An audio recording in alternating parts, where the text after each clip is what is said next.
Bueno, ante todo agradecerles a Patricia y a Pablo la invitación. Y obviamente esta primera parte, que es la que me corresponde, va a ser tal vez más árida, más densa, porque me pidieron que hable un poco de conceptos y herramientas, digamos, vinculadas. Por supuesto he puesto ejemplos para que no sea tan árido, pero obviamente van a tener que poder seguirme y cualquier cosa me pueden interrumpir, porque finalmente esto es muy, a pesar de que estoy arriba, es más familiar, digamos, que estar, digamos, en estos eventos académicos que uno suele estar, digamos, ¿no? Así que bueno, yo voy a empezar por una, tengo acá un guión para no perderme, pero vamos a empezar por algunas cuestiones básicas del patrimonio, no solo del patrimonio inmaterial, que por ahí es lo que más manejo, pero también del patrimonio en general. La primera cuestión que yo siempre planteo, digamos, cuando estoy con los alumnos es cómo desnaturalizar el campo del patrimonio y el concepto mismo de patrimonio, que suele estar demasiado arriba nuestro, digamos, y a veces para las comunidades un poco incomprensible, digamos, sin saber de qué se trata, ¿no? Hay muchas experiencias de poblaciones, digamos, que se enteraron que había patrimonio o que lo que hacían era tal vez patrimonio, porque hubo en algún momento alguna inscripción a la UNESCO y entonces dijeron, esos tienen patrimonio, nosotros también entonces tenemos patrimonio. Pero en realidad es una categoría que no viene, digamos, aparentemente de nosotros, sino que más bien nos viene desde arriba, digamos, hacia abajo, ¿no?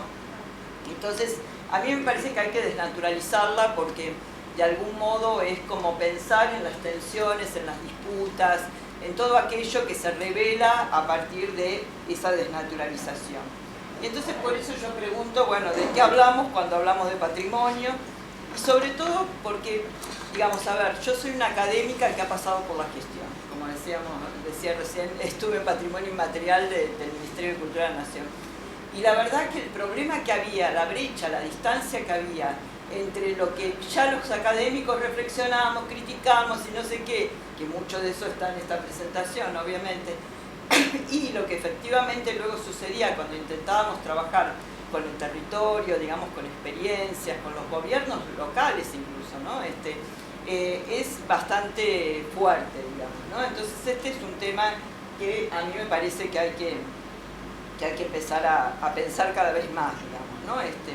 Bueno, entonces, ¿de qué hablamos? ¿Por qué necesitaríamos tener patrimonio? ¿Por qué necesitaríamos usar esa palabra? ¿Para qué necesitamos patrimonio? Bueno, después Ramiro va a hablar del turismo y ese es todo un tema, es el vínculo, digamos, con el patrimonio, sobre todo en los últimos años, pero eso le toca, obviamente, a Ramiro, ¿no? La tendencia es a naturalizar y reconocer determinados tipos de patrimonio, digamos, ¿no? Es decir, en general, lo que se considera patrimonio son los monumentos, los sitios históricos, las ruinas arqueológicas.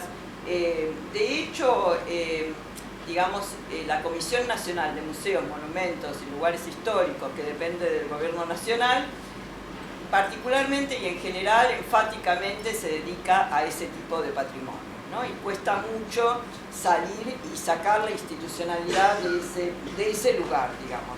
Entonces hay una naturalización asociada a la institucionalidad estatal, a los organismos internacionales, incluso a las comunidades de académicos, que también somos comunidades finalmente, digamos en otro sentido, y de expertos, no solo de académicos, también de expertos que se dedican, digamos, a la gestión del patrimonio, a veces en la institucionalidad, otras veces en ONGs, en fundaciones o en relación justamente a organismos internacionales, digamos, como la UNESCO, ¿no? Entonces, si uno mira las páginas web de los estados, digamos, nacionales, locales, provinciales, en general, cuando se habla de patrimonio, aparecen determinadas cosas y no otras. E incluso en los circuitos turísticos también aparecen determinadas cosas y no otras. Y en nuestros propios imaginarios acerca de lo que queremos ver cuando vamos a otros lugares, aparecen estas cosas mucho más que otras, digamos, ¿no?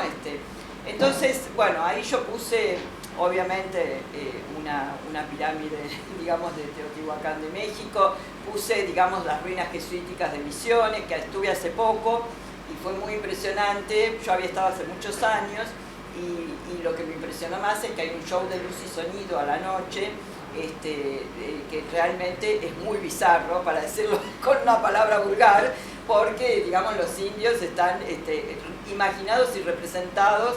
La escena del casamiento entre dos indios y el bebé que le traen, yo casi me muero, digamos, como antropóloga casi voy y les tiro con algo.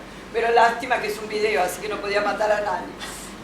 Pero bueno, digo, los guaraníes están absolutamente a distancia de lo que en el presente, y ese es todo un tema, porque yo le decía creo que a Pablo, te dije hoy, que antes de la pandemia me tocó ir a Jesús María y me llamaron por el tema de las estancias, justamente, porque no sabían cómo atraer, cómo seducir. Entonces, hay una institucionalidad estatal, internacional, etcétera, que tiende a privilegiar este tipo de patrimonios, que además trascienden lo local, porque en general están como diría un antropólogo catalán, Prats, decía, bueno, esos son los patrimonios localizados, pero localizados que trascienden el lugar y son reconocidos más allá del lugar, digamos, ¿no?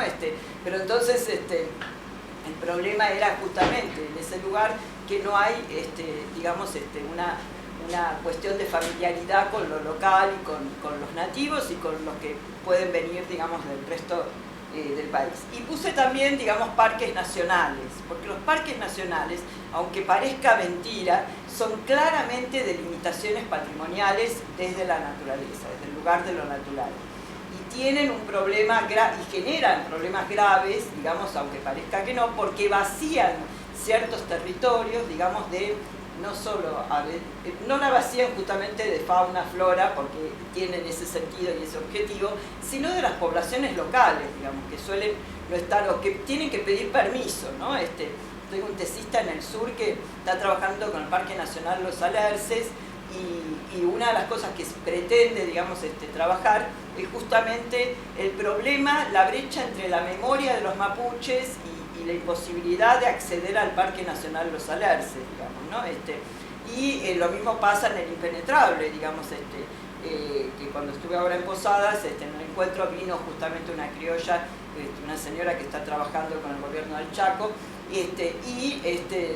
Nancy lo que contaba era más o menos que para poder entrar y trabajar incluso con el turismo que llega al parque, bueno, hay como un permiso, una autorización que proviene más de los que trabajan en el Estado que de las propias comunidades, digamos, ¿no? Entonces, los parques nacionales son todo un tema, aunque parezca mentira, digamos, ¿no? Entonces, la pregunta es, ¿qué es el patrimonio para las poblaciones, para las personas, para nosotros? Digamos, ¿qué es? Bueno, yo por ahí como trabajo en estos temas, me tengo que separar un poquito de lo que por ahí pasa con las comunidades, pero yo ahí puse dos ejemplos, ¿no? Uno de la ciudad de Buenos Aires, digamos, donde los carnavales fueron declarados en su momento Patrimonio Cultural de la ciudad, pero lo que nos decían, digamos, cuando hacíamos las entrevistas era que ellos habían sido, de alguna manera, a pesar de esa declaratoria, no eran reconocidos ni legitimados como tales, porque decían el gobierno, lo que va a haber no es eso, lo que va a haber es cuando se pone una corona en una estatua, cuando se inaugura un monumento, pero no el carnaval de Buenos Aires, que cada vez está más denostado, más devaluado justamente.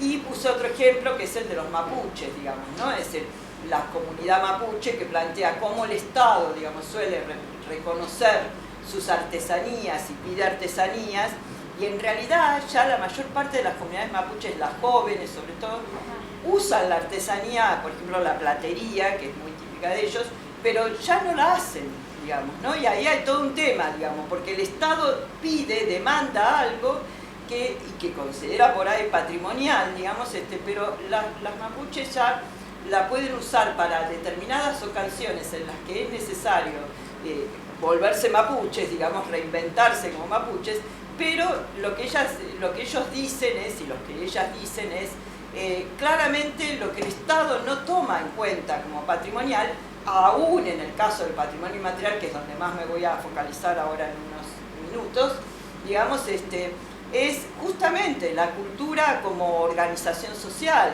la cultura como cosmovisión, digamos, ¿no? Es decir, aquello que es menos observable, menos asible, pero que da cuenta de un sistema de pensamiento, de un sistema, digamos, del hacer, digamos, en el cual uno puede incorporar, integrar, obviamente, a las artesanías. Pero si yo tomo la artesanía, como vamos a ver ahora, por fuera de esto, no estoy entendiendo nada, digamos, ¿no? Yo me acuerdo que cuando trabajé en el Ministerio, que era todavía Secretaría de Cultura de la Nación, había que armar la página web de Patrimonio Inmaterial, y era muy impresionante porque lo que nos hacían poner era el gaucho con el sombrero, cosas, digamos, muy asibles y muy descontextualizadas de lo que efectivamente eso podía, digamos, decirnos como parte, digamos, de un sistema de pensamiento. Entonces, la cuestión es, ¿hay un solo tipo de patrimonio o hay muchos patrimonios? ¿Esta categoría sirve para las personas, sirve para las comunidades? Bueno, algunas efectivamente pueden reconocer, digo, por ejemplo, los mapuches, que para mí son en ese sentido digamos, indígenas muy así fuertes, tenaces, digamos, dentro de nuestro país y de Chile también. Digamos, cuando en el año 2000 UNESCO dio dinero para que ellos trabajaran el Villatún, que es una especie de ritual, digamos, para que fuera patrimonializado en el campo del patrimonio inmaterial, al principio dijeron que sí, a los pocos meses, cuando se dieron cuenta de qué se trataba, sacaron una nota por internet que distribuyeron entre todos nosotros y dijeron, bueno, no, esto es nuestro patrimonio y vamos a decidir nosotros cuándo vamos efectivamente, digamos, a patrimonializarlo, ¿no? Nunca más el Villatún fue pensado como posibilidad de patrimonialización, pero ahí lo que se vio en ese caso es que ellos sabían de lo que estaban hablando, ellos sabían de que se estaba intentando hacer un patrimonio o construir un patrimonio, etcétera, etcétera. Pero no todas las comunidades tienen esta categoría incorporada, digamos, ¿no? Y al mismo tiempo, digamos, si la tienen incorporada, no necesariamente están pensando lo mismo que las instituciones, digamos, ¿no? Y ahí hay un problema, digamos, con esto de los subsidios y el pedido de fondos, digamos, ¿no? Es decir, incluso, bueno, me estoy adelantando, pero digamos, hay un problema con la alfabetización patrimonial, ¿no? Es decir, en el momento que yo estaba en la Secretaría de Cultura, yo me dedicaba a, bueno, por ejemplo, el movimiento afrocultural de la Ciudad de Buenos Aires tuvo finalmente un subsidio del Crespial, que es un organismo de categoría 2 que está ubicado en Cusco y que tiene, digamos, cada tanto convocatorias de este tipo, digamos, donde tuve que llenarles el formulario, porque obviamente no había forma de que lo pudieran llenar ellos. Entonces ahí hay toda una lógica, digamos, de alfabetización patrimonial, como decimos algunos, que implicaría que ciertas comunidades que no tienen, digamos, esa categorización integrada, tengan que empezar a estudiar o a pensar en la lógica del mundo occidental y de las instituciones y los organismos internacionales. Ese es un problema, para mi gusto, fuerte, digamos, ¿no? Complejo, digamos, ¿no? Es decir, porque finalmente, ¿quién tiene el poder, la autoridad para definir qué es lo que debe tener dinero, qué es lo que debe tener subsidio, qué debe ser activado como patrimonio, etcétera, etcétera? Para mí, dentro del campo de la cultura, que de por sí es un campo de mucho poder en general, digamos, el patrimonio es el de más poder, es el de más poder, digo, desde las instituciones, ¿no? Desde la autoridad, digamos, ¿no? Y el que más problemas trae en ese sentido para el trabajo con las comunidades, digamos, ¿no? Bueno, esta es mi idea, digamos.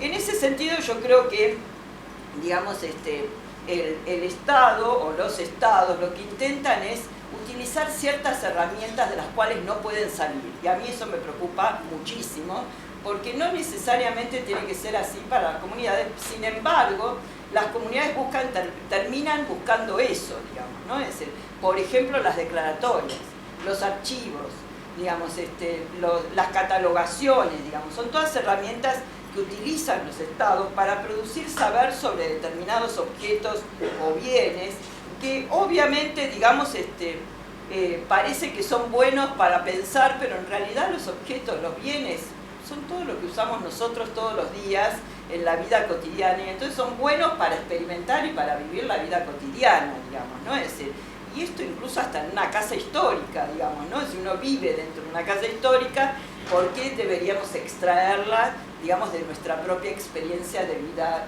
cotidiana, digamos, ¿no? Pero el Estado tiende a extraer, tiende a hacerla trascender, hacer trascender esos bienes o objetos que considera, digamos, patrimoniales. Y lo más grave es que con la situación de la declaratoria, que se ha convertido en algo ya que todos quieren, todos quieren tener la declaratoria, es un problema porque las poblaciones también buscan eso. Y por ahí, por un lado, no hay dinero, pero puede significar probablemente legitimidad en otro sentido. Por ejemplo, los payadores de la provincia de Buenos Aires en su momento nos pedían declaratoria porque ellos creían que les iba a significar mejor inserción en el espectáculo, en la industria cultural, digamos, que no es claramente el campo del patrimonio, pero que a ellos les venía como bien.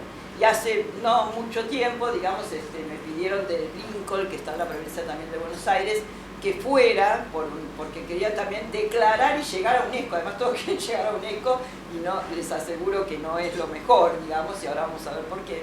Digamos, porque querían declarar el carnaval de Lincoln con la artesanía de los artesanos de la cartapesta, que es como papel maché, vieron, bueno, hacen unos mascarones, etc. Y la verdad que yo fui a Lincoln y el tema que hay es que son sujetos vulnerables, o sea que están en una situación muy compleja, en un territorio sojero, digamos. Y ahí esto hay que tenerlo en cuenta, porque todo lo que hablan de patrimonio no hablan de la complejidad de los territorios, digamos, ¿no? Entonces, concretamente, digamos, cuando yo llego allá veo soja, y en un momento me meten en un taller de un artesano hecho bolsa, para decirlo también vulgarmente, digamos, ¿no? Y así otros tantos, digamos. Y entonces, ¿cuál es la intencionalidad de esas comunidades que intentan llegar a la declaratoria? Bueno, la intencionalidad es distinta a la del Estado. El Estado quiere el trofeo para decir que nosotros declaramos tal cosa. La comunidad quiere eso para ver si el Estado lo mira, digamos, si le da dinero, un subsidio, algo que les permita sobrevivir. Pensemos en la pandemia y lo que sucedió con los carnavales, digamos, las fiestas en general. El patrimonio inmaterial fue muy, bueno, con mucha complejidad en el tema de la pandemia, salvo aquellos que hacían artesanías. Eso fue muy interesante. Y sobre todo las mujeres fueron las que más pudieron continuar, digamos, ¿no? Pero no sucedió lo mismo con, digamos, la fiesta. Entonces ahí hay un problema porque, digamos, las comunidades piensan que aquello que hace el Estado está buenísimo para finalmente conseguir subsidios, etc., pero al mismo tiempo eso después no sucede, digamos, y no va por ese lado.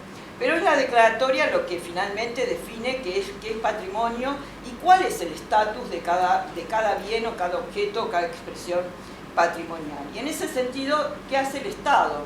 Opera a través de trabajos muy cuidadosos, eliminando ambigüedades, precariedades, sensibilidades, digamos, que existen en las prácticas de las comunidades, digamos, e incluso, digamos, eliminando categorías propias de las comunidades, digamos, para meter categorías abstractas, categorías más de las élites académicas o de las élites de los gestores, de los técnicos, digamos, que finalmente, digamos, quedan, digamos, delimitan qué va a ser patrimonio y qué puede ser, bueno, en el campo de la cultura en general. Si trabajan en el campo de la cultura, yo cuando he trabajado en el Estado de Cultura me ha pasado que uno seleccione, y he trabajado en una comisión de patrimonio del gobierno de la ciudad, donde, digamos, yo decía, si yo decido esto, selecciono esto como patrimonio, estoy excluyendo todo esto otro.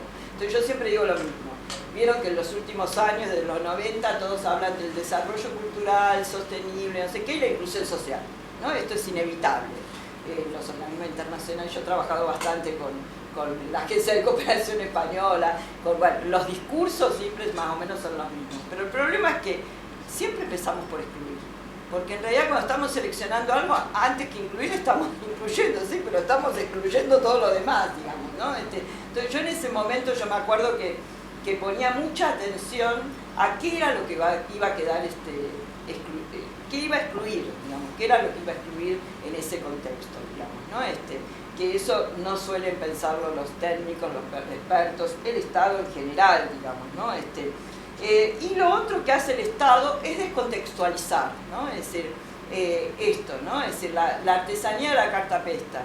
Pero quien vino a buscarme para ver a los artesanos nunca me habló de la cantidad de soja que había, o sea, ni del dinero que había en determinados sectores, incluso del Estado local, porque la Secretaría de Cultura tenía campos, y campos de soja. Entonces esto es casi, diría que, una controversia increíble, digamos, para poder operar, digamos, en un territorio con estos otros sujetos, digamos, ¿no? Entonces hay una descontextualización que es esto que yo decía antes, en extraer el bien, el objeto, la expresión cultural del contexto en el cual se produce, se procesa, se reproduce, se transmite, se distribuye, etcétera, etcétera. En el campo del patrimonio nos olvidamos de la famosa definición de cultura contemporánea, donde se habla de producción, reproducción, transformación a veces, no siempre se llega a la transformación, pero producción, reproducción, circulación, digamos, o sea, distribución y transmisión, digamos, o sea, nos olvidamos de todo eso y lo extraemos, digamos, ¿no? Lo sacamos de ese proceso, digamos, ¿no? A mí eso me parece complicado, ¿no? Ahora, hay una contradicción en la propia institucionalidad, la propia lógica institucional, porque por un lado, digamos, extrae y hace todo esto que estoy diciendo, y por el otro pretende, en el momento en que da estatus, otorga estatus de patrimonio a algo, que haya consenso social para que eso suceda, que haya resonancia en la sociedad, que la sociedad o una parte de la sociedad se sienta adherida, digamos, y consensuando esto como patrimonio, ¿no? Es decir, así sea un monumento histórico, ¿no? Es decir, para que el monumento a Güemes, que hoy estamos ayer fue el día de Güemes, o para que el símbolo de la bandera en su momento, ¿no? Porque la bandera ya está consensuada, o para que, digamos, cualquier monumento, o cualquier centro histórico, o cualquier bien, digamos, pues, tiene que efectivamente ser consensuada por la sociedad. Ahora, el problema está incluso fundamentalmente con el patrimonio inmaterial, digamos, ¿no? Es decir, porque no necesariamente toda la sociedad, o buena parte de la sociedad, consensúa ciertos rituales, vos hablabas hoy de los yuyos medicinales, hoy día eso está muy en boga con todo lo que pasa con los procesos de salud de enfermedad, que se vio muy claro con la pandemia, digamos, ¿no? Porque muchos decían, no, ¿por qué a las vacunas y por qué no ir hacia lugares más de lo natural, digamos, ¿no? Entonces, bueno, ese es todo un tema que el patrimonio inmaterial, que el campo del patrimonio inmaterial ha intentado salirse de ese lugar, porque si entra en ese lugar, entra en problemas, entra a discutir cuestiones que son problemáticas, digamos, ¿no? Entonces el campo del patrimonio trata siempre como de ponerse en un lugar donde atenúa todo lo que tiene que ver con el sentido de lo político, de lo social, de lo económico, y eso es lo que hay que discutir y es lo que hay que tratar de salirse también de eso, ¿no? Pero la lógica institucional nos lleva fuertemente hacia ese lugar. Entonces, la primera cuestión que yo diría es que hay que desaprender todo lo que hemos sabido sobre lo patrimonial, descolonizar también, por supuesto, ¿no? Hoy que está tan de moda hablar de la descolonización, digo, está de moda hoy, pero en realidad es histórico, digamos, bueno, hay que desaprender todo eso como para reaprender y rehacer, digamos, estas lógicas, estas tramas. ¿Cómo hacerlo dentro de las instituciones? O cómo hacerlo desde afuera y no entrar en las instituciones. Eso es lo problemático. O sea, problematizar la relación incluso entre las instituciones y las comunidades, la sociedad, ¿no? Concretamente. Bueno, en ese sentido, digamos, lo que tenemos centralmente es un parcelamiento de los ámbitos del patrimonio cultural. Eso en la institucionalidad es sumamente claro, digamos, ¿no? Es decir, de hecho, bueno, aquí yo, antes de llegar a esto, digamos, lo que les pongo es cómo de alguna manera en los 90, desde la propia UNESCO se intenta, digamos, discutir con ese patrimonio patriarcal, masculino, digamos, dominante, occidental, colonizador, etcétera, etcétera, etcétera, para dar lugar a esto otro que es lo que finalmente se da a llamar patrimonio inmaterial después de muchos años, en el 2003 con la Convención de Salvaguardia del Patrimonio Inmaterial.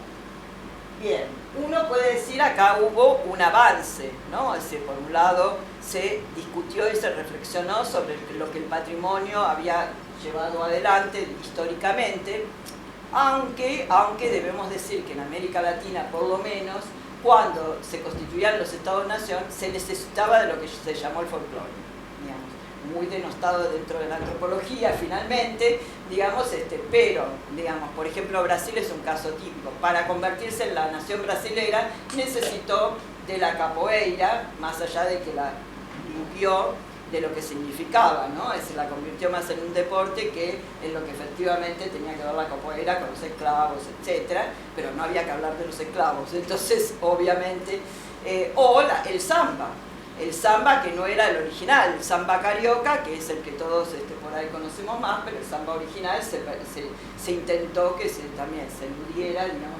Entonces hubo una etapa en la cual lo que hoy se llama patrimonio inmaterial pero estaba sobre la base de la necesidad de incluir a ciertos sectores populares, digamos, que pudieran ser blanqueados, digamos, y aceptados por las clases sociales más altas, que de alguna manera iban a estar representadas por esos otros patrimonios más materiales, más históricos, bueno, todos esos que ya mencionamos, ¿no? Entonces, bueno, esto implicó un intentar desaprender y un intentar complejizar eso, y así surge el patrimonio inmaterial en un contexto, además yo siempre digo lo mismo, si no hubiera habido caída del muro de Berlín, digamos, y comienzo de la disolución de la ex Yugoslavia y otros tantos espacios de esa naturaleza y muchas reivindicaciones vinculadas a las identidades, tal vez esto no hubiera sucedido. O sea, el patrimonio fue de la mano de ese auge, de ese valor que empezó a tomar las reivindicaciones identitarias y los particularismos históricos y bueno, todo esto que no voy a hablar ahora, pero sobre todo la diversidad cultural, que además se construyó sobre la base de la diversidad biológica o de la biodiversidad, ¿no? Fue de la mano, las dos cosas, ¿no? Y nosotros mismos tampoco, pero bueno, fue medio de la mano. Fíjense que en esta definición, si logran leerla, hay una articulación entre lo material y lo inmaterial, digamos, pero a la hora de esto parece casi un imposible porque las lógicas institucionales, como vamos a ver ahora a continuación, digamos, siguen en otra sintonía, ¿no? Yo igual voy a rescatar, y ya me adelanto, digamos, la definición, digamos, algunas cuestiones. Además de la articulación material e inmaterial, la cuestión de cómo las comunidades deben sentirse identificadas y deben ser las que definan finalmente qué es lo que está vigente y lo que tiene sentido, digamos, continuar, digamos, reconocer como tal, y se supone que estos patrimonios deberían ser recreados y transmitidos de generación en generación. Ese ha sido todo un tema también, y darle identidad y diversidad cultural, como decía. Bueno, como ya dije, el problema de la llegada del patrimonio inmaterial es que proviene de esa historia con el folclore. Los famosos ballets folclóricos nacionales son un ejemplo concreto, digamos, de lo nacional asumido en estos términos, ¿no? ¿Se acuerdan cuando el ballet folclórico nacional argentino estaba muy en boga? El chúcaro era, ¿no? Bueno, nada, bailaban el pericón y bailaban determinadas danzas que las estilizaban, las estetizaban, etcétera, para que todos pudiéramos ser parte de ello, ¿no? Ahora, ¿qué nos traía, qué nos reflejaba o qué resonancia tenía sobre el urbano esa supuesta ruralidad estetizada y estilizada para las clases urbanas, digamos, ¿no? Eso también habría que preguntarse. Entonces, de algún modo, digamos, en toda una primera etapa, digamos, el patrimonio inmaterial que se define y se legitima en el 2003, proviene mucho de esta idea del folclore, digamos, ¿no? Y sobre todo de la exotización y espectacularización del otro. Estas son consecuencias a veces muy graves en relación al patrimonio inmaterial. Y los proyectos muchas veces suelen quedar entrampados en esa espectacularización y en esa exotización del otro. Parece que no, pero sí, digamos, ¿no? En el turismo se ve muy claro, digamos, ¿no? Es decir, muchos proyectos turísticos, y a veces ni siquiera proponiéndoselo, digamos, acaban, digamos, porque las propias comunidades negocian a veces ser parte de esas espectacularizaciones, acaban, digamos, en este tipo de situaciones, digamos, o de exotizaciones, digamos, que obviamente no es el objetivo, digamos, concreto de primera instancia, ¿no?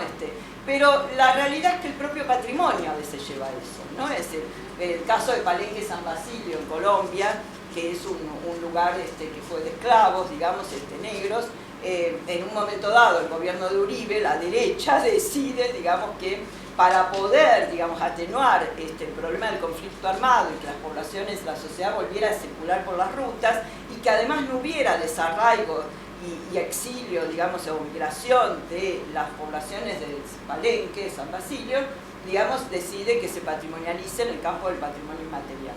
¿Y qué pasó? Las mujeres se vistieron, no tengo imágenes acá, pero búsquenlo, y se empezaron a vestir de lo que ellas creían que era ser palenquera, sobre todo las jóvenes.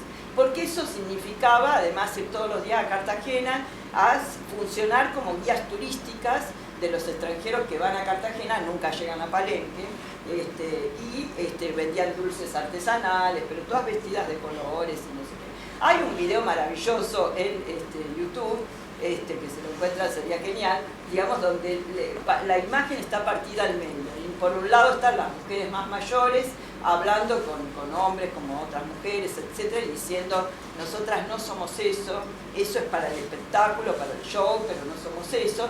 Y del otro lado está la chica joven vistiéndose de palenquera para salir de su casa, tomar el bus, ir a Cartagena y a la noche volver, sacándose todo de nuevo y volviendo a ser una mujer como cualquier otra, digamos, que vive en Palenque y no es todo eso que llegó, digamos, ¿no?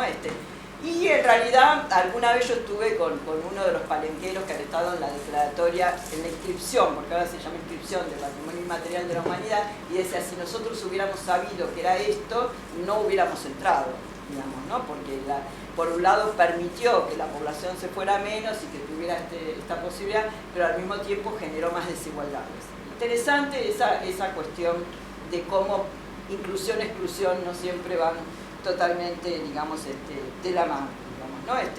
A mí esto me parece central, digamos, porque, digamos, todos caemos en esto, ¿no? Es decir, yo voy a contar una experiencia personal. Cuando yo vivía en el Ecuador, mi último viaje fue al comienzo del Amazonas. Y entonces, de casualidad, porque no había lugar en ningún lado, después no me gusta caer, estuve, digamos, durante 4 días en una hostería de turismo comunitario. Me adelanto para Ramiro, que le viene después. Y fue muy impresionante lo que me pasó a mí, digamos, yo por eso lo cuento, digamos, ¿no? Siendo antropóloga, digamos, ¿no? Yo llegué y tenía una representación del Amazonas. Y yo decía, ¿esto es el Amazonas? O sea, era como que no cumplía con mis expectativas, digamos, ¿no? Es decir, esa idealización que yo marcaba antes, que se logra con los parques nacionales, o se intenta por lo menos, ¿no? Entonces me pasé toda una tarde como hablando con los indígenas, porque lo dirigían algunos indígenas, para ver qué podía hacer que fuera realmente interesante que yo estuviera ahí y que viera el Amazonas. Y entonces el indígena finalmente habrá dicho, esta mujer es insoportable, le vamos a dar algo, y entonces me llevó al día siguiente a ver espectáculos indígenas, digamos, ¿no? Y en realidad, para mí lo más interesante de ese recorrido fue cuando almorcé al lado de las chicas jovencitas que habían bailado antes con esa vestimenta exótica, con sus celulares y hablando de cualquier otra cosa. La verdad que yo dije, aquí está lo interesante y no en lo que vi anteriormente, pero obviamente las propias comunidades se negocian y entran en estas situaciones porque es lo que efectivamente consideran que es lo que necesitan, digamos, los que van a ver estas cuestiones. A mí me parece que, a pesar, digamos, de la llegada del patrimonio inmaterial, la lógica institucional sí, y la lógica social también, porque nosotros mismos seguimos, cuando hoy Pablo hablaba, decía, hacemos patrimonio inmaterial. Yo misma digo, no, sí, yo soy formadora de patrimonio inmaterial. Entonces, seguimos parcelando el patrimonio, ¿no? Es decir, yo creo a esta altura, hace años que digo, no, estamos hablando de patrimonio social, y ahí podemos incluir todo, digamos, ¿no? Pero nadie le pone el cascabel al gato, como digo yo. Y, obviamente, las instituciones parcelan, dividen, encasillan, digamos, los patrimonios. El año pasado se hizo un encuentro en el Chaco a raíz de algo que voy a mostrar ahora y digamos este año fue en Posadas, hace 2 semanas, y la nueva intencionalidad, por lo menos desde el Ministerio de Cultura de la Nación y de muchos gobiernos provinciales, en Posadas estuvieron las provincias del NEA y del NOA, es integral, ¿no? Es decir, generar patrimonios integrales, lo cual no está siendo nada sencillo, digamos, ¿no? Es decir, porque la propia institución, el propio ministerio después tiene dividido de esta manera, y los organismos internacionales, y todos nosotros nos entendemos desde este lugar, digamos, ¿no? Entonces, ¿qué sería esa integralidad? ¿Qué serían esos patrimonios integrales? ¿Cómo podríamos trabajar con las comunidades o con quienes trabajamos en esa idea de la integralidad? No es nada sencillo, les aclaro, digamos, porque sí se ha avanzado en esto de pensar en muchos patrimonios y en patrimonios plurales, pero no se ha avanzado en esta cuestión de la integralidad y en desencajar desde ahí la lógica institucional, que es lo que realmente hay que desencajar para poder efectivamente. Pero tampoco se desencaja las representaciones que nosotros tenemos, los expertos, los gestores, otra vez, y las comunidades, obviamente, tenemos, ¿no? Por ejemplo, digamos, la pluralidad para mí sigue reproduciendo la lógica taxonómica y que separa los patrimonios, digamos, y que clasifica los bienes y expresiones, digamos, según esas convenciones que ha dado UNESCO, y encima las personas no viven como las convenciones. O sea, yo puedo leer muchas veces la Convención 2003, que es la de patrimonio inmaterial, pero ¿alguien vive como la Convención? ¿Alguien, digamos, experimenta la vida según la Convención? No, digamos, ¿no? Es decir, seguro que no, digamos, ¿no? Entonces seguimos produciendo no vínculos, sino más bien llevando instituciones y dispositivos que trabajan desde ciertos énfasis, con regímenes de patrimonialización determinados. Reproducimos formas hegemónicas de representar, digamos, lo patrimonial, y ahí se ve muy claro con la naturaleza en estos ejemplos, digamos, ¿no? Es decir, los prototipos ideales de naturaleza, digamos, ¿no? Es decir, lo natural, digamos, visto como en base a un imaginario o imaginario de lo natural, que valora ciertas cuestiones de la naturaleza y no otras, y donde se mapean además y se ubica lo natural en determinados lugares y no en todos, digamos, ¿no? Bueno, el caso del impenetrable es bien interesante porque hay todo un proyecto para hacer turismo, digamos, que de hecho ya está funcionando.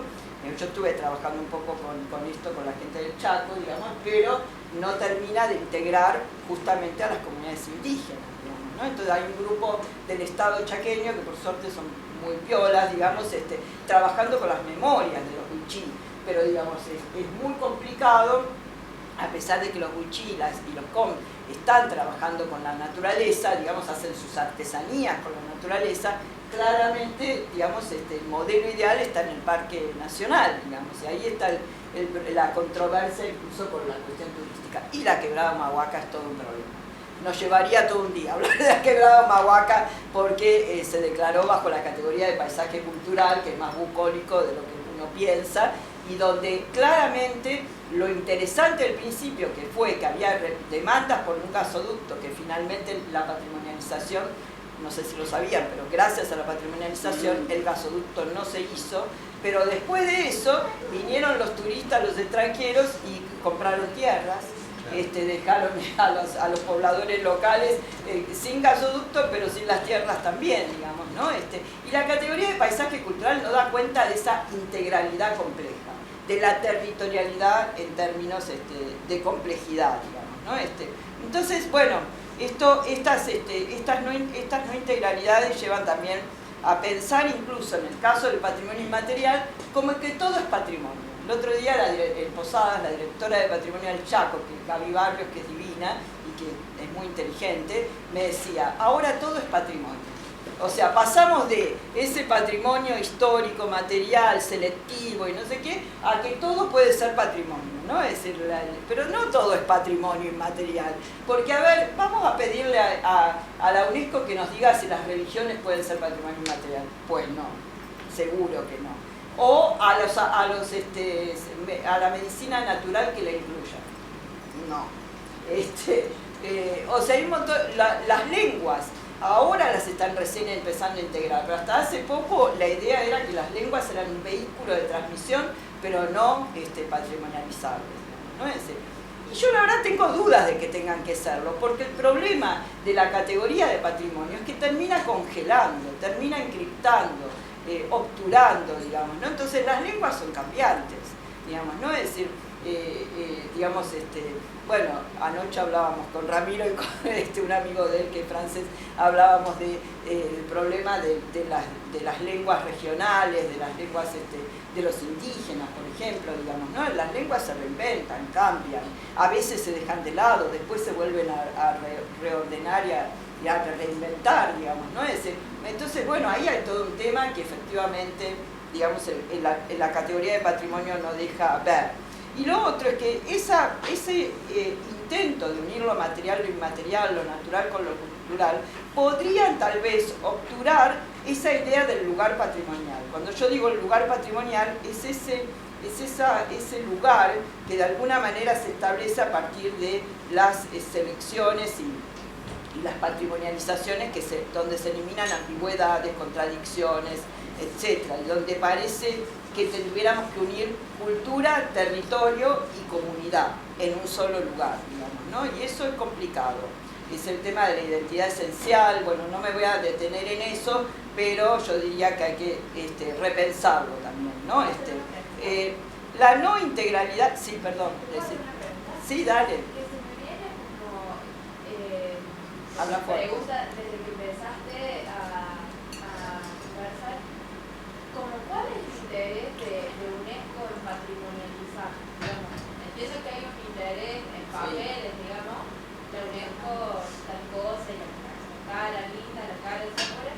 Pero porque digamos tiene repercusiones materiales en la patrimonialización. No, tiene repercusiones no para UNESCO en sí mismo, regula. UNESCO regula, es un ente regulador.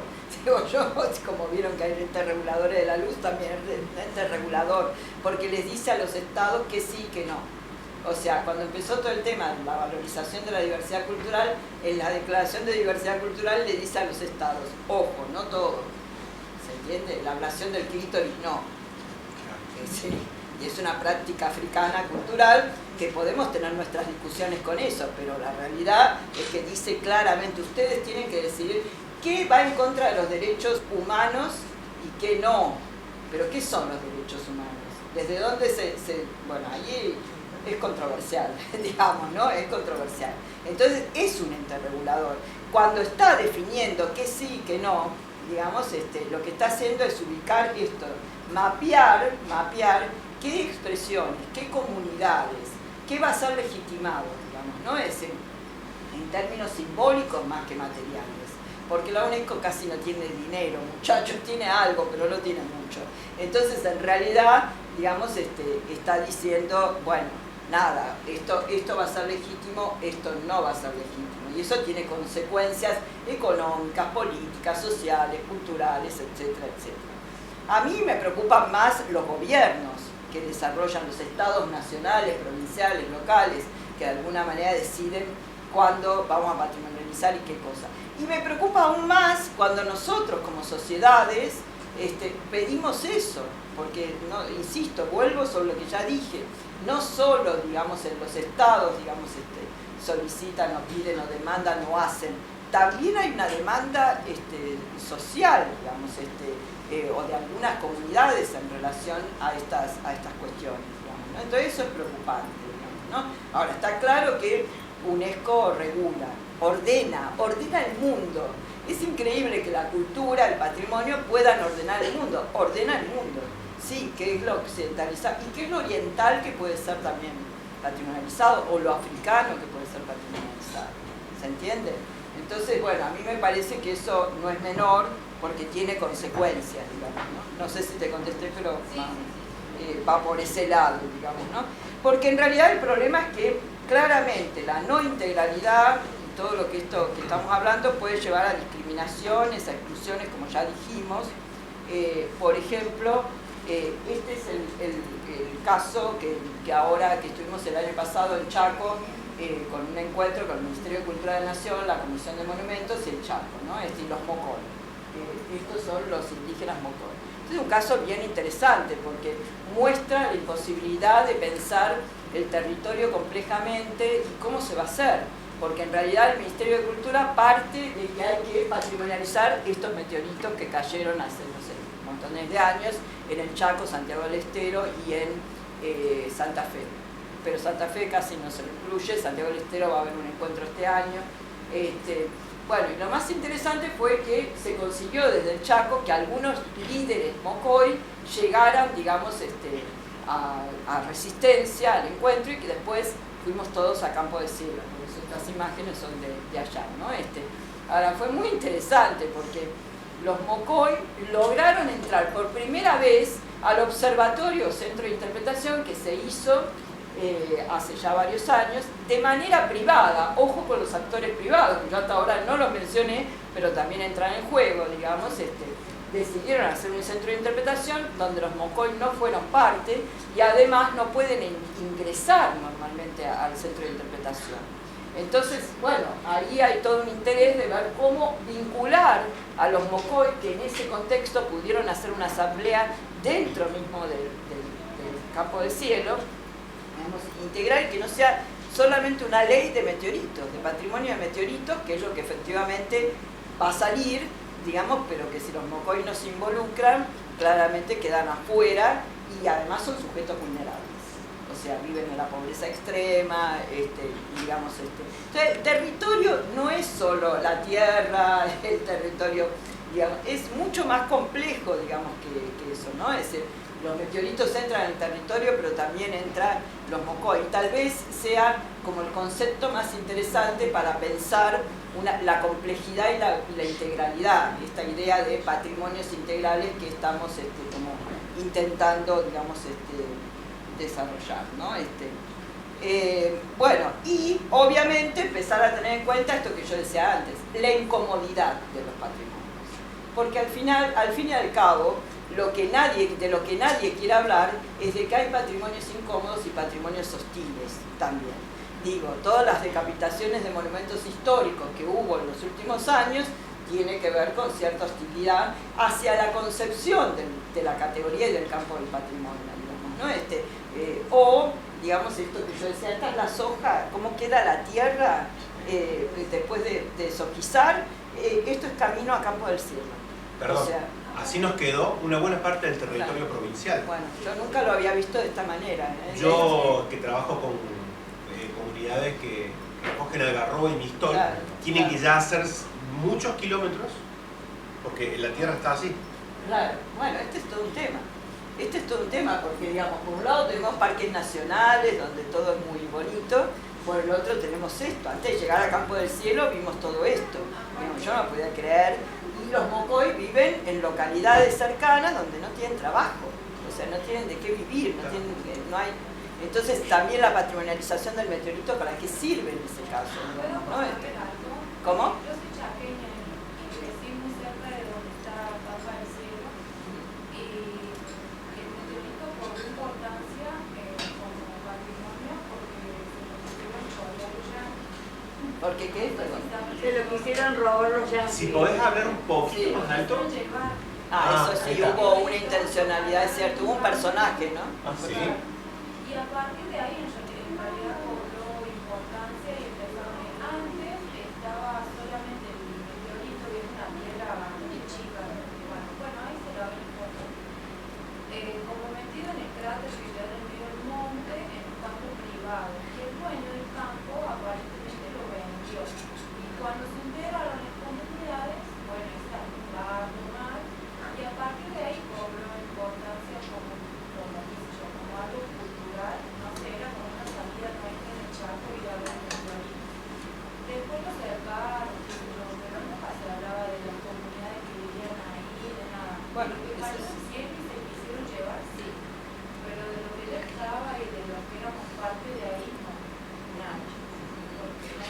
es que ese es un tema, porque digamos, además, cuando yo estuve en el Chaco con el tema del impenetrable, todos me hablaban de los Muchí, de los Coni, además fui a ver comunidades, pero los Mocoy para mí no existían, o sea, y eso que soy antropólogo, pero no tenía mucha idea de los Mocoy. Y a partir de esto, efectivamente aparecen en escena, pero aparecen en escena algunos, por supuesto, ¿no? Como suele pasar con las comunidades, ¿no?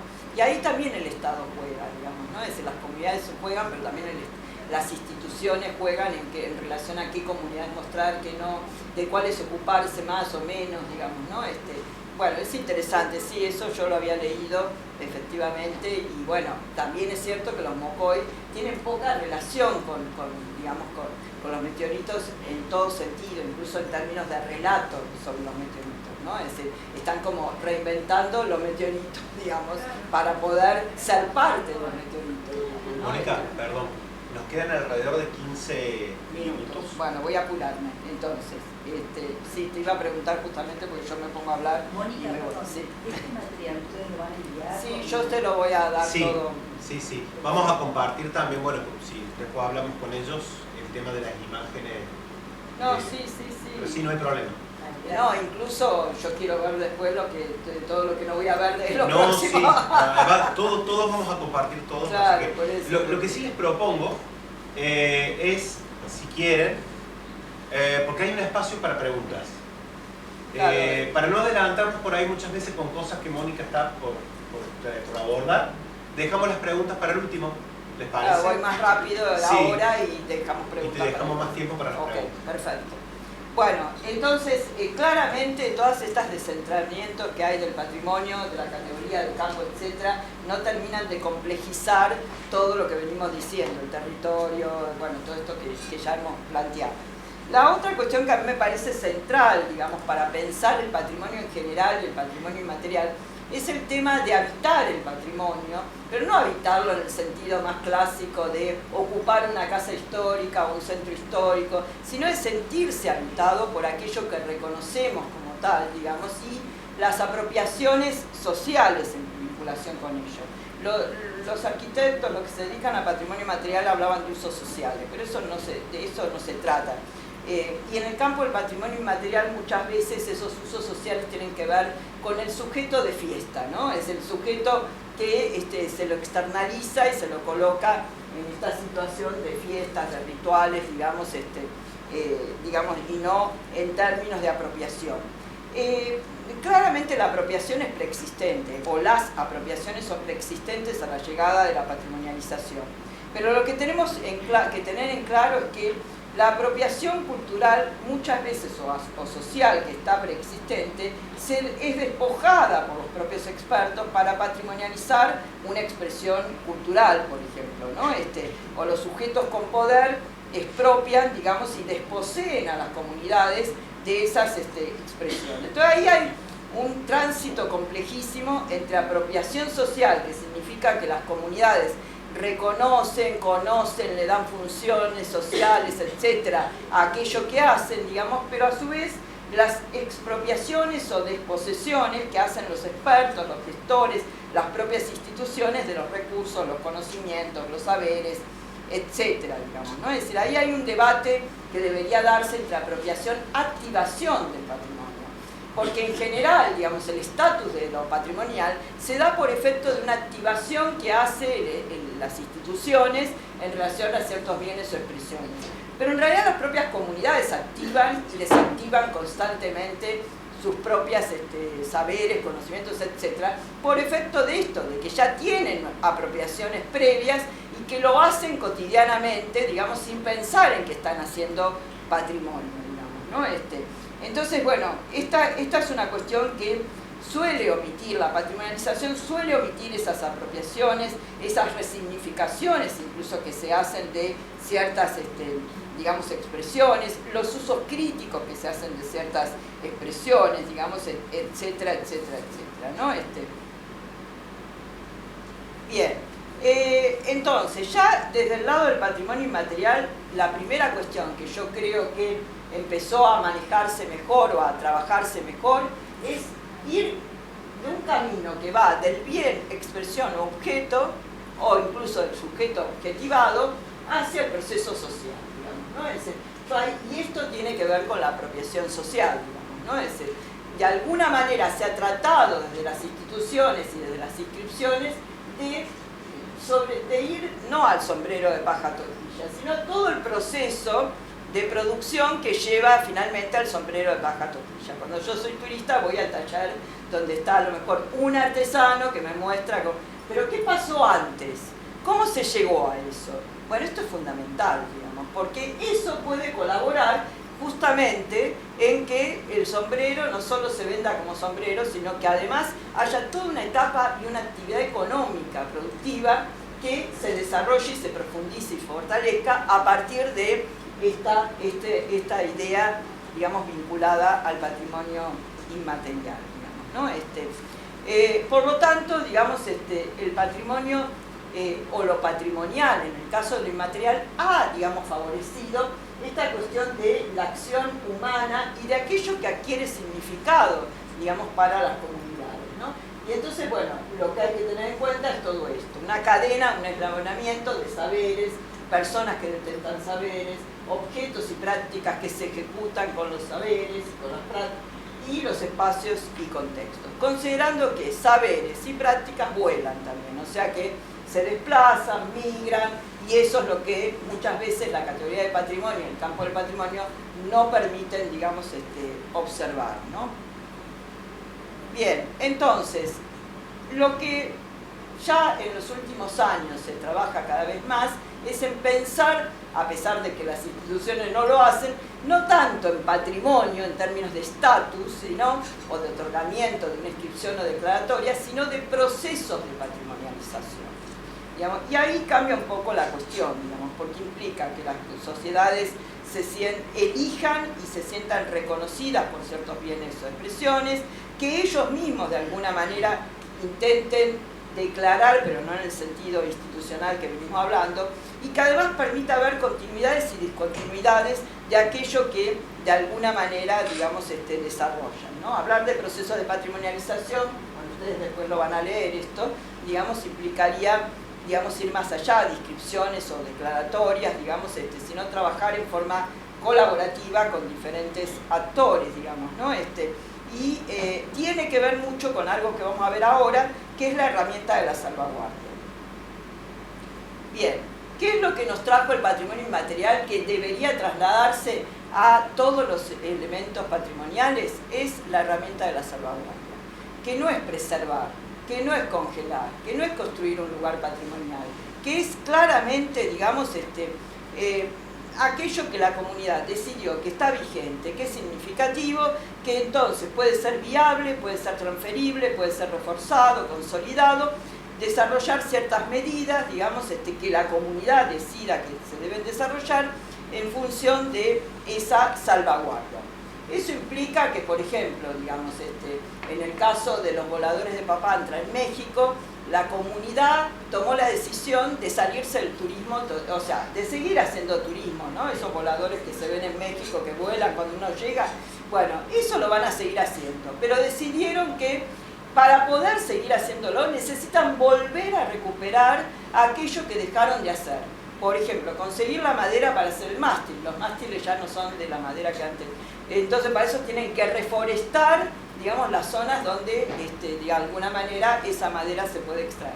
Hacer rituales en torno de esa madera para hacer los mástiles. Digamos. Toda una serie de, digamos, vuelta a, digamos, aquellas cuestiones que se dejaron de hacer por efecto de mostrar solamente esto, digamos, ¿no? Es decir, que de alguna manera llevó a extraer, digamos, el bien o la expresión cultural del lugar. Entonces, esta herramienta de la salvaguardia es central. Y los planes especiales de salvaguardia son lo que efectivamente deberían, digamos, las comunidades desarrollar. Entonces, ¿quién es la autoridad legítima de la salvaguardia? Las comunidades. Digamos, en general el Estado obviamente desarrolla planes de salvaguardia, pero en realidad son las comunidades las que deben definir qué es lo que quieren reconocer, qué es lo que quieren recrear, qué es lo que quieren renovar, digamos, qué es lo que les va a garantizar continuidad en el futuro, y ahí trabajar mucho también con los jóvenes, porque los jóvenes son los que de alguna manera constantemente recrean y cambian, digamos, ciertas cuestiones. Yo solo rápidamente, para no comerme todos los minutos, muestro unos casos interesantes de salvaguardia y de casos de patrimonialización en el sentido de procesos de patrimonialización donde las comunidades fueron importantes. Las paneleiras en Goiás, en Guayaberas, en Brasil, digamos, hacían panelas para uso doméstico, rústico, terminaron obviamente estetizándolas, fabricándolas, produciéndolas, y fíjense el cambio. Y para mí lo más importante de esta experiencia es no solo que salieron de la vulnerabilidad, sino que además armaron una organización social donde discuten con el gobierno local, reclaman al gobierno local, etcétera, etcétera, etcétera, ¿no? Y eso ya les cambió, el patrimonio ahí cambió la vida, digamos, ¿no? Y hay un ejemplo que es en las teleras de Atamisqui, en Santiago del Estero, donde Ana Lachel está trabajando hace mucho tiempo, donde se han organizado, digamos, para desarrollar justamente los textiles y bueno, ahí falta todavía un proceso más grande, pero me decían justamente alguien del Ministerio de Cultura de la Nación que está trabajando con ellos, que hay problemas en otras localidades, porque en Atamisqui sí están organizadas, pero en otras localidades quedaron más individualmente trabajando y están dejando de hacerlo porque las jóvenes ya no lo hacen, digamos, y entonces no tienen vínculo con estas otras teleras, y un poco lo que hablábamos con Patricia, cómo generar redes que permitan esa experiencia de Atamisqui, digamos, que pueda socializarse. Y aquí no hay patrimonio inmaterial legitimado por el Estado, es las comunidades con una gestora que desarrollan esto. La otra cuestión, que yo ya lo mencioné, es la controversia entre el lenguaje patrimonial de las instituciones y los organismos internacionales y el lenguaje comunitario, digamos, ¿no? Es decir, cómo desarrollar estos procesos, digamos, en términos de vincular, digamos, y que las comunidades sean las que efectivamente, digamos, pongan en juego sus narrativas, digamos, y que no seamos nosotros quienes traduzcamos. Claro que si hacemos una declaratoria, una inscripción a la UNESCO, tenemos que traducir. Y cuando traducimos, obviamente, nada que ver. Me contaban lo que fue el juicio en Napalpí, en Chaco, vieron el juicio que hubo hace poco. Al final, con la sentencia, la jueza decidió que, no me acuerdo si los Cornos o los Pichi, hablaran en su idioma, leyeran la sentencia en su idioma. Fue un tema complicadísimo, digamos, porque las palabras de nuestro lenguaje, de nuestro idioma, no tienen nada que ver con las lenguas de ellos, digamos, y con la recuperación también de las lenguas de ellos. Ahí hay todo un tema bastante complejo, digamos, y el lugar también de los ancianos en ese lenguaje comunal, digamos, ¿no? Es decir, bueno, claramente esta es una forma de pensar el diálogo como metáfora y la metáfora del diálogo, ¿no? Es decir, cómo pensar más allá del bien o la expresión cultural descontextualizadas, pensar en la conversación, en el diálogo de unos con otros en estas experiencias de procesos de patrimonialización, en la gestión comunitaria, en una gestión compartida, colaborativa, digamos, ¿no? Es decir, hasta dónde hay que aprender los instrumentos estatales, hasta dónde el miembro de la comunidad tiene que volverse un gestor comunitario, por qué debería hacerlo, digamos, ¿no? Es decir, ahí hay una ambigüedad, una ambivalencia, una paradoja, digamos, difícil de resolver, digamos, pero también considerando que en estos enfoques nuevos de participación comunitaria hay muchos otros actores en juego. No solamente están las comunidades, no solamente están los estados, que parece que a veces estamos solo Estado-comunidad, sino también hay, además de organismos internacionales, las universidades. Últimamente las universidades se están metiendo mucho en el campo del patrimonio, sobre todo el patrimonio inmaterial, los académicos entonces, las ONGs, las fundaciones y los empresarios privados, digamos, que también son parte, ¿no? Es decir, hace unos años estuve en Cuenca, vi varias experiencias y, por ejemplo, las casas que usan en el centro histórico los artesanos son de propietarios privados, digamos. Entonces ahí hay una disputa, digamos, entre las artesanías, la casa que es histórica, el dueño privado y la circulación de las artesanías hacia el campo, digamos, o del campo, ¿no? Es bastante más complejo de lo que uno cree cuando hace estas cositas. Bueno, este caso lo dejo y así termino, y así pueden hacer preguntas. creo que donde más podemos obviamente avanzar en relación al patrimonio inmaterial y en esa integralidad o articulación con el patrimonio material que debe existir, esas articulaciones con lo natural, con lo territorial, etcétera, es en el tema de los derechos. Muchos líderes comunitarios están pensando en este campo con la idea de que tienen que tener derechos al patrimonio, pero también derechos a las memorias, derechos a hacer y gestionar lo que quieran, obviamente, gestionar, digamos, derechos de autor inclusive, digamos, ¿no? Derechos a los territorios y las tierras. Digo derechos de autor porque digo, las coplas, por ejemplo, ¿no? Las copleras, se sienten que a veces les expropian, digamos, la música, los géneros, y después, digamos, no les reconocen su autoría, digamos, ¿no? Es decir, esto es muy importante, ¿no? Los derechos a las tierras también, digamos, es muy importante. El derecho a lo sagrado, ¿dónde está lo sagrado para ellos y dónde no, digamos, etcétera, ¿no? Entonces, bueno, este es un punto que para mi gusto claramente fortalecería, digamos, perdón, pero me fui, fortalecería, digamos, el campo del patrimonio inmaterial. Bueno, dejo por acá, habría mucha más. Con Patricia me había planteado 1000 cosas para plantear, pero la verdad que tuve que hacer una selección porque claramente no. Y traté de poner en juego las cuestiones que están siendo más debatidas en este momento, que incluso en las últimas 2 semanas que estuve en distintos lugares, bueno, se empezaron a debatir más. Bueno, eso. Y espero, por supuesto, que si tienen comentarios o preguntas, nada. Bueno. Podés. Bueno, soy Alejandra Guala, profe de historia, me mudé a La Falda en agosto, 20 años que voy. Si hay un tema que me preocupa.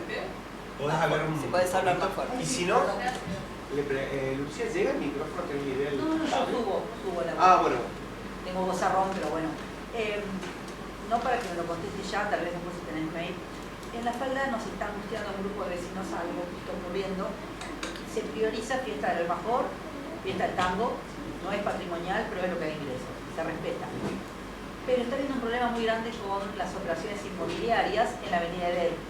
Se está construyendo en la avenida Edén, se obstruye la visual y queremos ver cómo se puede declarar zona patrimonial a avenida Edén. Hubo un lugar que se llama Isolina, que es una casa de té que tiene 100 años, y fuimos todos los vecinos a abrazarla y la salvamos. La habían comprado para hacer un edificio.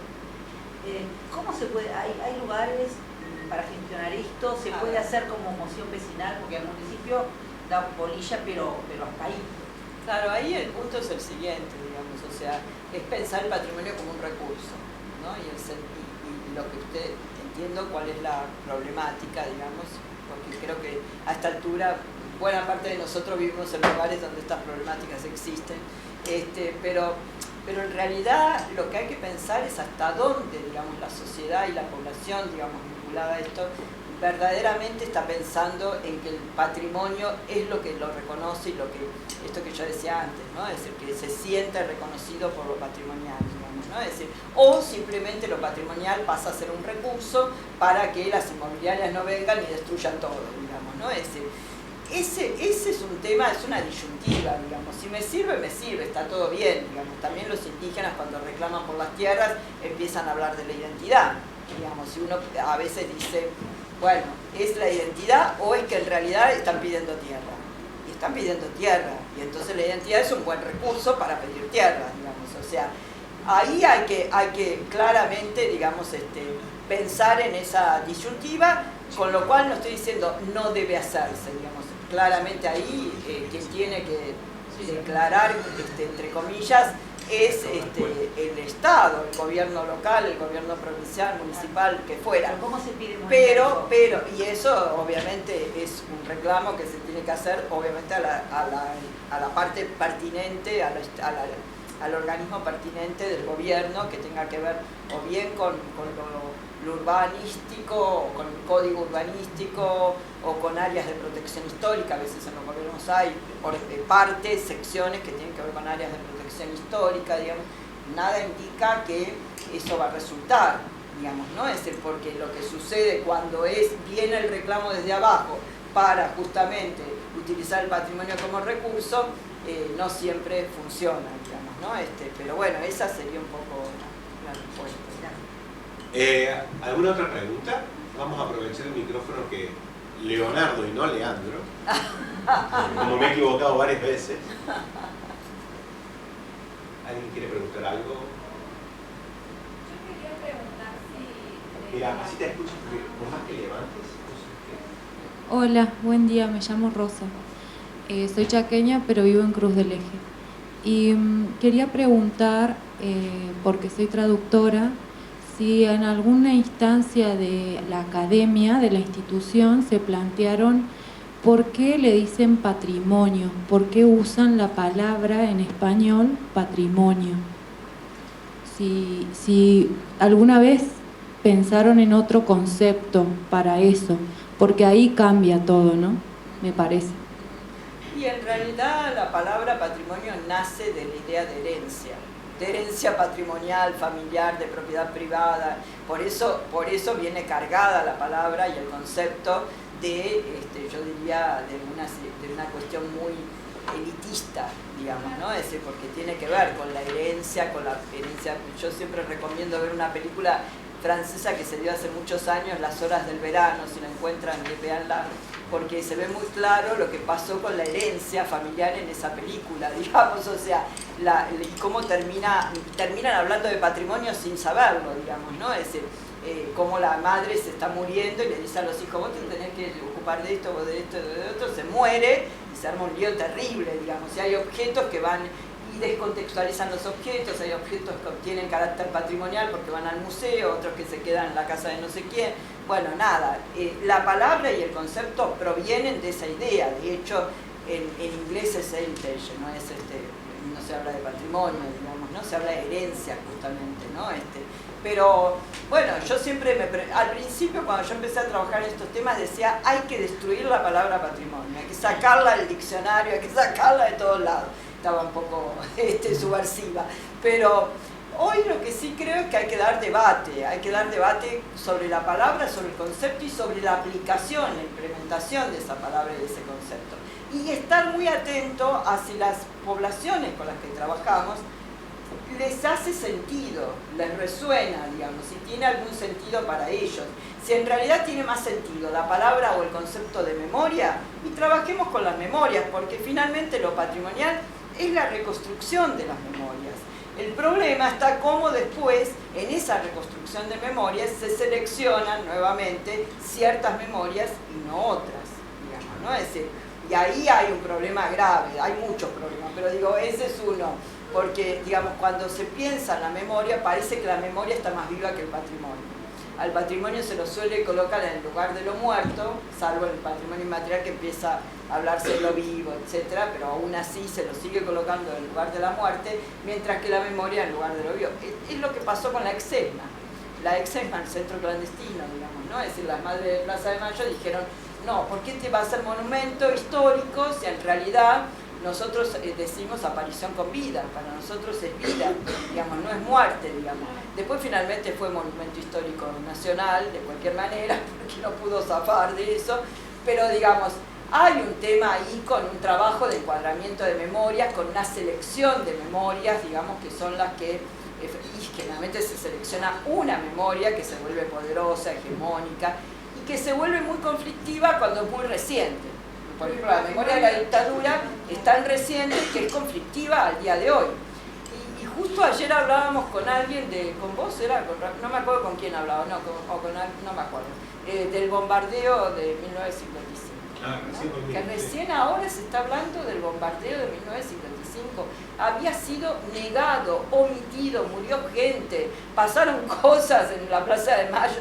Y hay rastros de las balas en los edificios y sin embargo la sociedad absolutamente, digamos, silenciada, ¿no? Es decir, porque finalmente lo que pasa con estos campos es que silencian, niegan, desheredan incluso a ciertos grupos sociales de sus propias historias, digamos, ¿no? Es decir, bueno, pero digo, volviendo a tu pregunta, creo que si las poblaciones se sienten más cómodas con pensar en memorizar, en reconstruir las memorias, bueno, no hay por qué hablar de patrimonio. Y si las poblaciones negocian con la palabra de patrimonio, bueno, hablemos de patrimonio, digamos, ¿no? Lo importante es como discutir cómo lo vamos a implementar. El patrimonio y memoria aluden por lo general a algo pasado muerto o para recordar. No, pero el tema es que nosotros vivimos, muchos vivimos, sí. vivimos en esa cultura. Claro. Y está vivo ese patrimonio. Obviamente. Entonces, si hablamos de memoria, nos vamos para atrás. Si hablamos de patrimonio que se hereda, también nos vamos para atrás.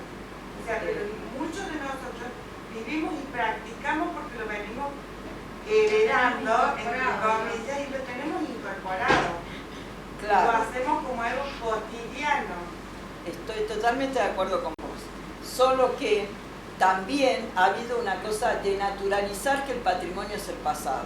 Claro. Y justamente lo que hoy día se está discutiendo mucho es que el patrimonio también puede ser futuro. También puede ser presente y futuro, digamos, ¿no? Presente y futuro, ¿no? Es decir, porque a alguien le estamos transmitiendo, con alguien, a alguien le va a quedar eso y lo va a reconstruir, lo va a redireccionar, va a hacer resignificar, lo que sea, digamos. Ahora, las memorias sirven justamente para pensar el futuro, digamos. Y entonces, ¿cómo hacer que el campo del patrimonio también sirva para pensar el futuro? Que no muera y que vaya, sí, que vaya a futuro. Totalmente. Ese es el Totalmente. A veces es muy difícil llevar, incorporar por ejemplo, yo tengo 15 años, ¿no? Y mi mamá siempre es como que tenemos que captar la atención de las generaciones presentes, digamos, porque no muchos les interesa. La idea es también incorporarlo para que ese patrimonio, como dijo ella, se mantenga en el presente y en el futuro, digamos. Claro, pero ahí yo estoy de acuerdo y creo que además, por eso dije antes que los jóvenes tienen que ser parte de cualquier proyecto hoy día, ¿no? Es decir, porque efectivamente, digamos, porque además incluso me acuerdo la vez que fui a ver una comunidad que me llevaron al Chaco, a ver una comunidad de artesanas que con las mujeres de mediana edad no podía hablar. Y yo que soy curiosa y nada, empiezo a hablar para saber un poco más. Finalmente con la que pude dialogar fue con una chica muy jovencita, digamos, pero claro, me hablaba desde un lugar, digamos, que no era el que las mujeres, sus madres, efectivamente estaban pensando, y eran las que no querían hablar, las que hacían las artesanías, pero estaban como silenciadas, entre comillas, ¿no? Yo creo que los jóvenes son centrales para pensar, porque efectivamente, digamos, también me pasó de ir a ver una coplera en Humahuaca, y la coplera quería que le solucionara el problema de que su hija no quería ser coplera, digamos. Y ahí hay todo un tema, digamos, porque la transmisión es parte central de la definición de patrimonio inmaterial, pero la transmisión puede ser de distintas maneras también, ¿no? Es decir, digo, a veces ser coplera, a veces ir a estudiar, a veces, digo, los jóvenes efectivamente, como fue los jóvenes antes, porque no tenemos que pensar que los jóvenes de antes no hacían lo mismo. Hay una resignificación, claramente hay resignificaciones, hay traducciones, hay formas, digamos, de hacerlo diferente y eso no está mal, digamos, ¿no? Es decir, ahí es donde yo creo que hay que discutir con la palabra y con el concepto de patrimonio, para no pensar en aquello que se quedó en el pasado solamente, sino en aquello que estamos viviendo ahora y lo que puede ser hacia el futuro, digamos, ¿no? Y dar debate público sobre eso también, ¿sí? Nos queda... un minuto. Buen día. Sí, porque ya estamos con menos... Menos cero. Buen día, mi nombre es Cecilia y me queda una duda. Mencionaste el tema de que la medicina ancestral no entraría dentro del concepto de patrimonio cultural, a pesar de que tiene que ver con técnicas, conocimientos propios de los pueblos. Claro, pero ahí está el problema de la complejidad de este campo. Digamos, si UNESCO o los estados decidieran entrar al campo del patrimonio con una inscripción sobre una medicina natural, entra en juego la disputa con el poderío económico de los laboratorios y las farmacéuticas y no sé qué. Digamos, es todo un tema ese, es todo un tema. Una cosa es la interculturalidad en el campo de la salud, que es sumamente discutible y no voy a dar la discusión acá, y otra cosa es efectivamente, digamos esto otro. Me acuerdo una vez, estuve como jurado en un concurso de videos y fotos que hacía el Crespial, este organismo de categoría 2 de UNESCO, en Cusco. Y había una serie de fotos de afrodescendientes mujeres que, digamos, buenísima, de Colombia, donde mostraban la situación de embarazo hasta la llegada al parto, ¿no? Y las parteras, el trabajo que hacen. Y fue sumamente, yo quería que esas fotos fuera la elegida, la serie esa fuera elegida. Discutí muchísimo con un antropólogo peruano, digamos, no era cualquier disciplina, antropólogo, pero era hombre. Digamos. Entonces él decía, de ninguna manera, porque no se ve el momento del parto, decía. Y entonces yo ahí ya dije, bueno, primero no decía eso, primero lo estoy resumiendo, ¿no? Finalmente cuando dijo eso, yo dije, bueno, mirá, no siempre las mujeres occidentales queremos que se vea el momento del parto. Entonces pensemos, digamos, qué es lo que se está visibilizando, porque finalmente es un tema de visibilizar, de legitimar, digamos, etcétera, etcétera, etcétera. ¿Y por qué de alguna manera estas mujeres están mostrando esa práctica, ese proceso del embarazo sin mostrar la llegada, obviamente, del bebé? La foto de la pornográfica. Sí, justo ahí. Claro, ¿cómo que No, sí, lo que está diciendo ella. ¿Por qué motivo no que querían? no podés desestimar todo un proceso por no tener la foto. Claro, justo cuando sale la exactamente. cabeza. Bueno, eso era lo que planteaba yo, pero ahí claramente aparecía el sentido colonial, patriarcal, masculino, todo eso que se supone que el patrimonio inmaterial vino para desechar, digamos, ¿no? Entonces, bueno, a mí me parece que hay todavía como, bueno, en el caso de las medicinas naturales directamente está el tema de los poderíos, que por otro lado te digo, los laboratorios, la farmacéutica usan esas medicinas naturales, los usan en los remedios que tomamos, digamos, pero si esto lo separáramos y lo colocáramos en un lugar de legitimidad patrimonial, estaríamos haciendo una gran revolución respecto de, y sería re interesante, pero ¿quién lo haría? ¿Quién te permitiría hacerlo? Ese es el punto, digamos. Bueno, muchas gracias.